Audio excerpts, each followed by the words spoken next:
नमस्कार दोस्तों, स्वागत करते हैं एक और नई वीडियो में। भोजपुरी की एक और बेहतरीन फ़िल्म को शूट कंप्लीट कर लिया गया है, जिस फ़िल्म के नाम होने वाला है दूल्हे राजा बजाएगा बाजा। इस फ़िल्म को शूट कंप्लीट कर लिया है और इस फ़िल्म के शूट हो रहा था कोडरमा, झारखंड में।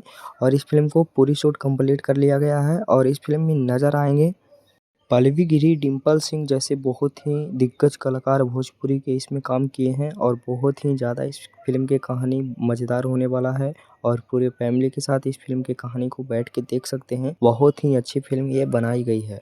तो दोस्तों, इस फ़िल्म के शूट कंप्लीट कर लिया गया है और बहुत ही जल्दी इस फ़िल्म के फर्स्ट लुक और ट्रेलर को रिलीज़ किया जाएगा। और इस फ़िल्म के निर्देशक हैं आर्या शर्मा जी। बहुत ही ज़बरदस्त फ़िल्म को बनाया गया है। तो ये अपडेट आप सभी को कैसा लगा कमेंट बॉक्स में कमेंट करके बताइएगा। और डिम्पल सिंह के इसमें एक्टिंग बहुत ही शानदार दिखने वाला है और पहली बार डिम्पल सिंह के एक्टिंग फ़िल्म में दिखेगा। तो मिलते हैं किसी नेक्स्ट वीडियो में किसी नेक्स्ट खबरें के साथ। बने रहिएगा हमारे चैनल पे ऐसे ही मज़ेदार खबरें के लिए। धन्यवाद।